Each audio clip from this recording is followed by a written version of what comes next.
그래서 내가 다 용서를 하고 김기현을 만들려고 우리 모든 광화문 세력, 모든 세력이 다 들어가서 1차 투표에 50% 안 넘으면요, 떨어진 2차 사람들이 누가?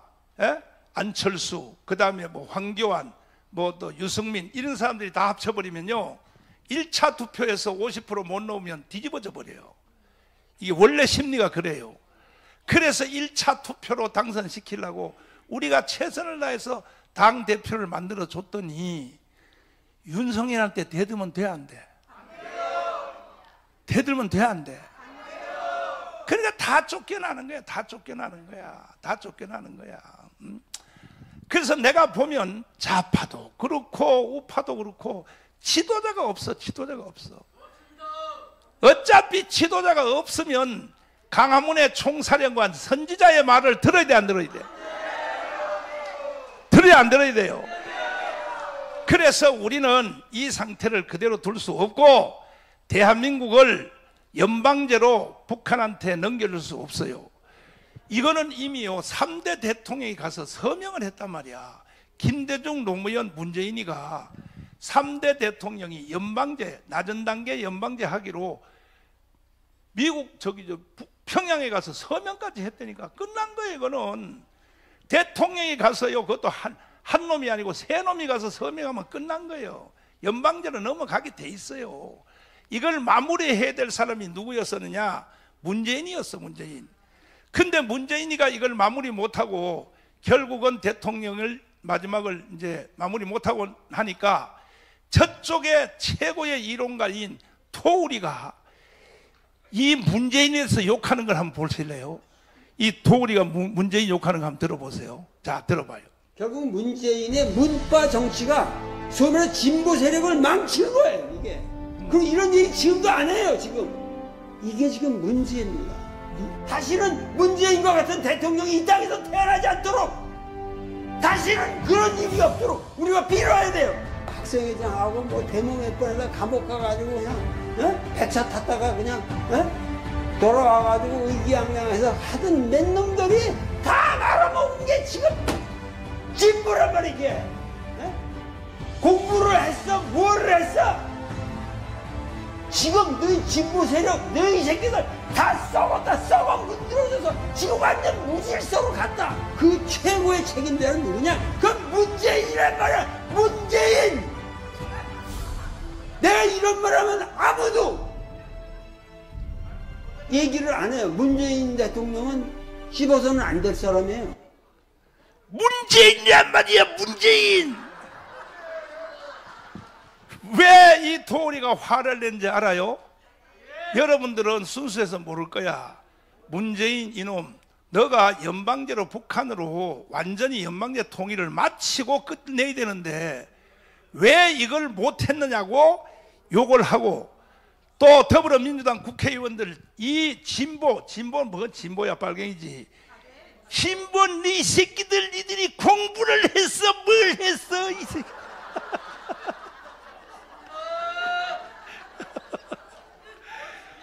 저렇게 좌파들은요 총사령관이 있어요. 이게 도울이요, 도울. 그럼 우파에도 총사령관이 있어야 돼, 없어야 돼? 그럼 우파의 총사령관은 누구야? 그러면 정강훈도 우리 우파에 대해서 욕을 해야 돼, 안 해야 돼? 하면 안 돼? 광주에 있는 목사 새끼들 뭐 했어?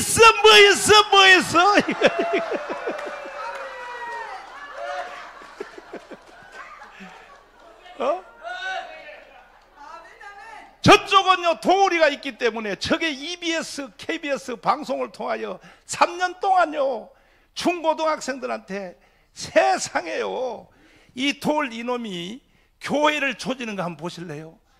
이야, 이 무서운 놈입니다. 이 도울은요 최고의 좌파의 이론가입니다. 하버드 대학의 동양철학 박사요. 하버드 대학 공자, 맹자, 이순자, 노자, 이 동양 철학의 1인자라 1인자. 이는 보통 교만한 놈이 아니야. 그런데 이놈이 문재인하고 평양 갔다 올 때는요, 보니까 비행장에서 성령이 충만했더라고. 막 좋아가지고. 그런데 도리 이놈이 왜 문제냐면, 이놈이 세상에 신학대학의 목사 후보생인 저 수유리 한국신학대학에 석자 교수를 하고 있어. 그것도 무슨 성경에도 없는 도마복음, 외계 도마복음을 강의하는데 세상에요. 이야, 이놈요 무서운 놈입니다. 반드시 이놈 해치워야 됩니다. 대한민국 국민들이여 잠에서 깨어나야 돼. 특별히 광주여 깨어나라. 광주 중에서 목사들이 깨어나야 돼. 목사들이. 도우리가 도마복음을 가지고 목사 후보생들에게 교육을 하는데 이런 걸 보고도 목사들이 가만히 있냐 말이야. 어? 가만히 있냐 말이야. 어? 보시라고요. 보시라고. 이래서 지금 이 도우리가 참 교회를 조지는 거 보세요. 우리 교회를 조지는 거 보세요. 자, 시작해봐요. 제일 문제가 되는 게 뭔 줄 알아? 어? 제일 문제가 되는 사람이 누군 줄 아냐고. 바로 저 황해도 사람인데. 아니 그거 말고 안중근도 황해도. 그거 말고 이거는 이따가 들고 얘가 참 겁도 없어. 겁도 없어요. EBS에다 대놔놓고요. 세상에 중고등학생한테 강의하기를 뭐라 그러냐. 기독교 이거 문제입니다. 문제. 들어봐. 들었어? 기독교라는 게 말이죠. 들어보라. 왜 우리에게 문제가 되냐. 이거부터 알아야 돼요. 기독교가 왜 우리에게 문제가 되냐. 이 굉장히 문제거리예요. 이 골칫거리라고. 이 기독교라는 게 진짜 골치예요 이게. 그러니까 여러분들이 알아야 돼요. 왜 지금 이명박이가 서울을 하나님께 복원한다고 그랬어. 지금 우리나라를 지배하는 사람들은 대한민국의 국민들을 다 기독교를 만들어서. 자, 이 영상 잘 편집해라. 기독교가 왜 문제냐? 이 도우리는 뭐라 하냐면 예수님은 마리아가 바람 피워서 낳았다 그래. 이 새끼를 어떻게 해야 돼? 어떻게 해야 돼? 이런 강의를 방송에다 대놓고 해도 한국의 기독교인 세례받은 1700만 30만 목사들 25만 장로들이 가만히 있는 거야. 그러니까 니들이 문제란 말이야. 문제 이런 말을 듣고 일어서야 될 거 아니야 우리가. 그래 안 그래요? 그리고 대한민국을 건국한 이승만에 대해서 욕하는 거 한번 보라고요. 어떻게 욕하는가. 자 들어봐요. 다시 들어보라. 제일 문제가 되는 게 뭔 줄 알아? 어? 제일 문제가 되는 사람이 누군 줄 아냐고. 바로 저 황해도 사람인데. 안중근도 황해도 사람이에요. 안중근도 황해도 사람인데 이 사람도 황해도 사람이라고. 황해도 평산군 사람이거든. 평산군 마산면 대경리 사람인데 능내동이라는 데 사람인데 여기에 옹해 하고 태어난 이놈이 문제라 이거야. 이게 전주 이시에다가 승룡이라고 그래서 승룡 용타고 저기 했다고 이승룡이라고. 그러다 이 새끼가 하도 과거를 떨어지니까 늦게 성공하라고 이승만이라고 이름을 바꿨어요. 이 이름이 얘를 성공시켰을지 몰라. 한국에 돌아온 게 70살이 들어왔으니까. 이 새끼가 1945년에 한국에 돌아왔을 때 70살이라고. 70살. 노망난 노인이지. 응? 근데 왜 이승만이 문제가 되느냐? 이승만이라는 사람이, 그 사람이 한 운동이라는 게 평생 이승만이라는 사람을 여러분들 이해를 해야 되는데, 이승만이라는 사람이 뭐냐면은, 우리가 이거를 적었는데, 이승만은 아주 뼛속 깊이 자기를 아주 하나님의 아들이고 예수의 아주 엄청난 신봉자였다. 무슨 얘기냐면 이승만이 들어간 학교가 이 사람이 과거보다 계속 떨어져요. 이승만이라는 사람이 과거보다 계속 떨어져요. 그만. 뒤에 보면 뭐라냐, 이승만의 무덤을 파서 한강에 던져야 된다 그래. 자, 이승만이 없는 대한민국이 있어 없어요? 이승만이 없었으면 도울, 너 잘 들어 내 말. 너 좀 이런 말 좀 들어봐. 듣겠지? 내 너 욕하는 걸 가지고 너 들어보라고. 이승만이 없었으면 너는 하버드 대학 가지도 못해. 지금 이승만이 없었으면 우리는 북한과 연방제로 가버렸어. 북한 같은 나라에서 미국의 하버드 대학 갈 수 있어? 갈 수 있어요? 그러면 너를 하버드 대학 동양철학 박사를 만들어준 사람이 누구냐? 배경이 이승만이야. 근데 이승만의 무덤을 파서 뭐 한강에 던지라고? 야이!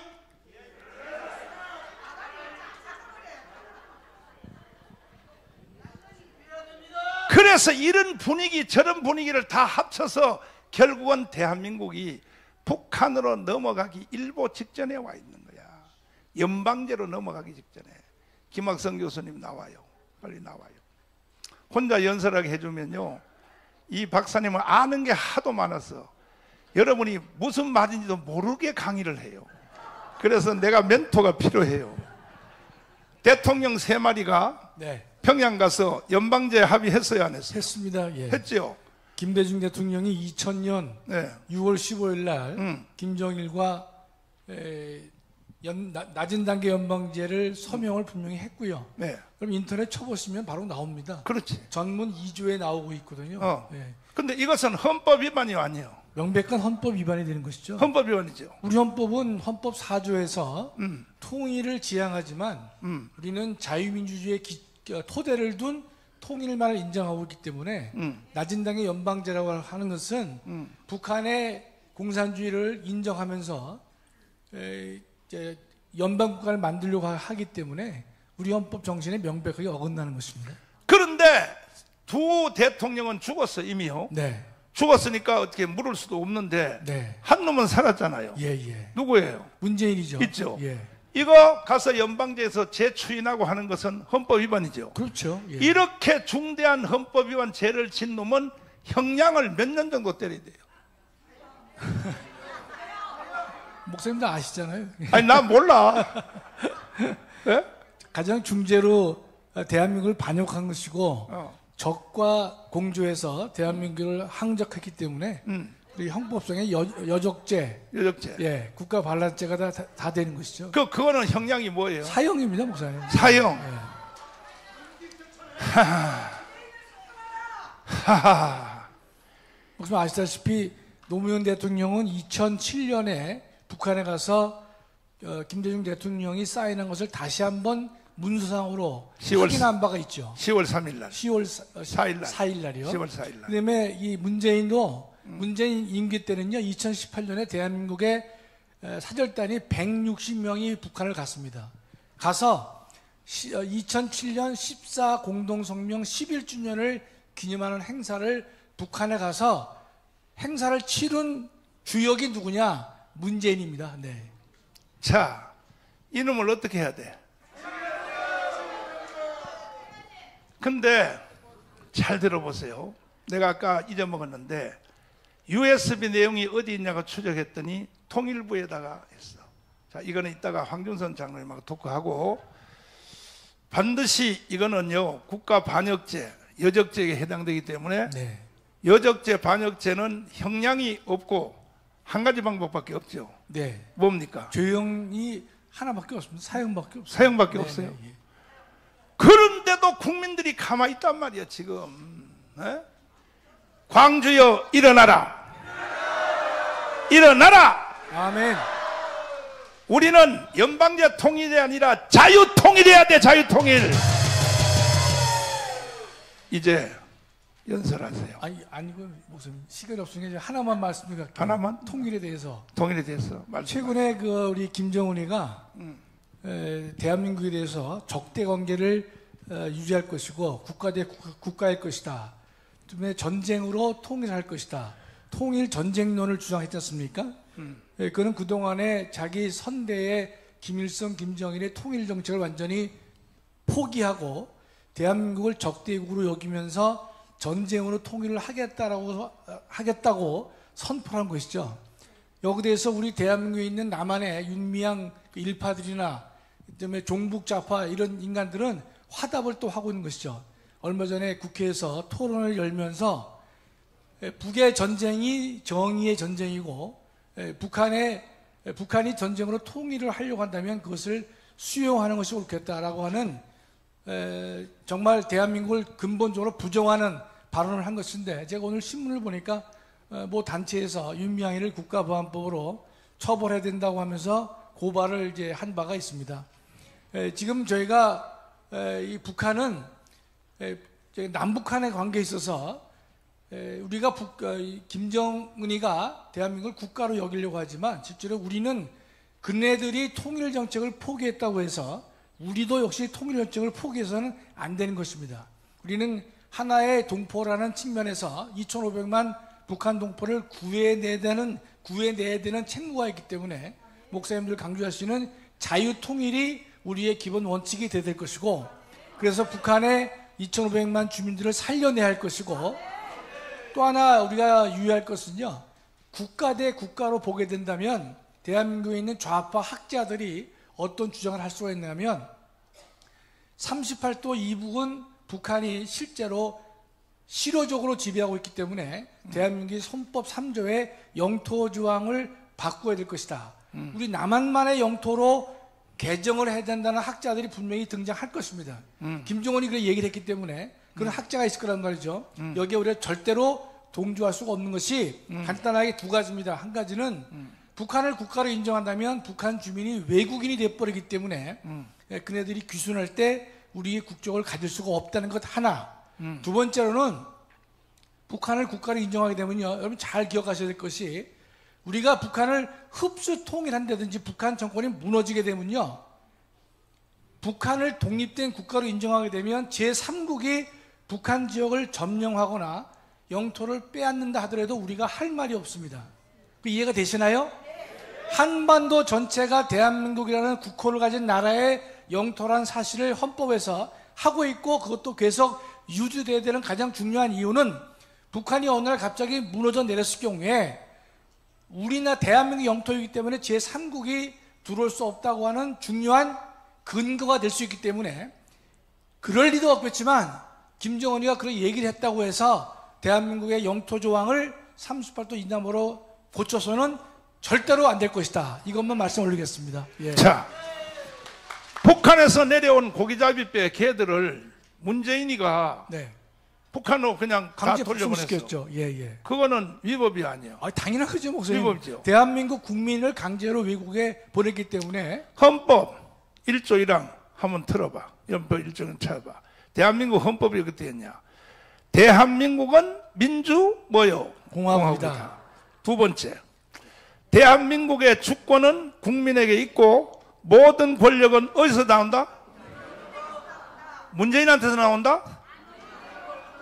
김대중으로부터 나온다? 국민으로부터 나온다. 그 다음에 2조 1항 2조입니다. 대한민국의 국민이 되는 요건은 법률로 정한다.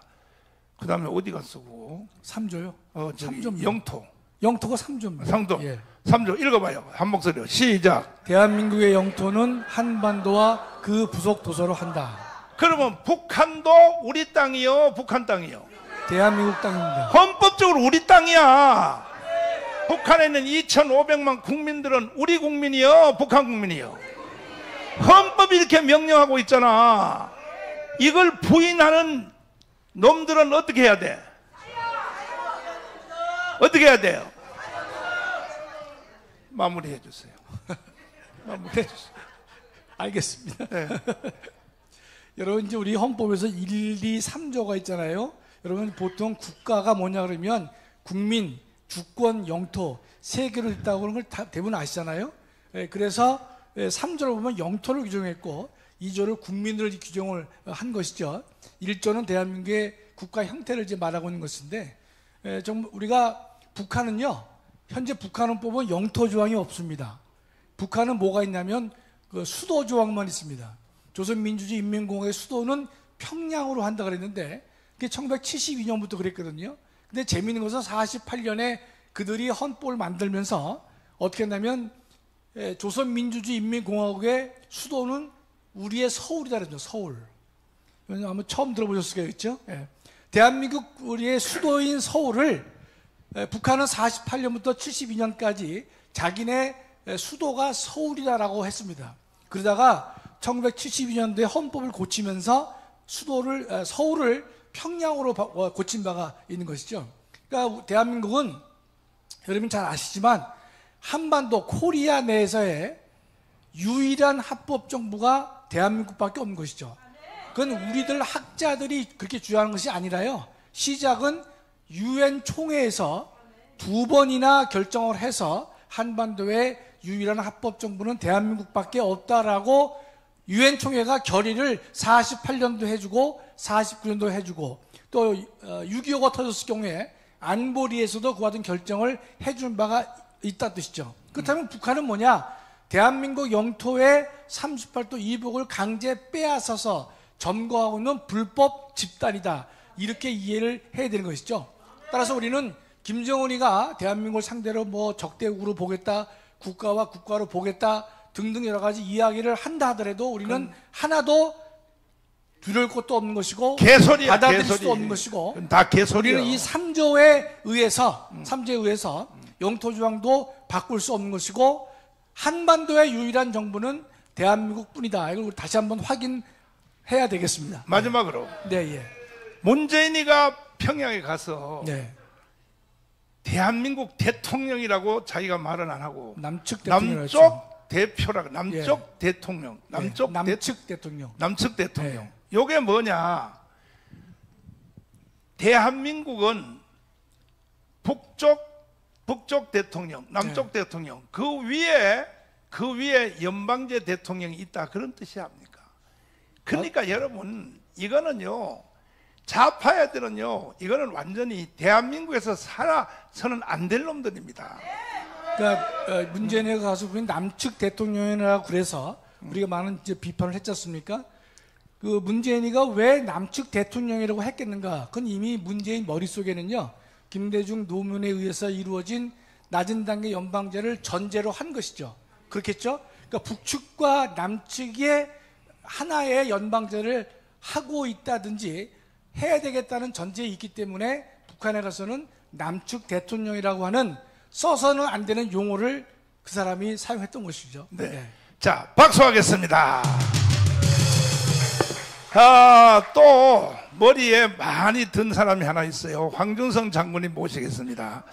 이 머리에 많이 든 사람은요, 설명을 복잡하게 해요. 그래서 여러분이 들어도 뭔 말인지도 몰라. 이 먹물이 많이 들어간 사람들은요, 설명이 아주 골치 아파.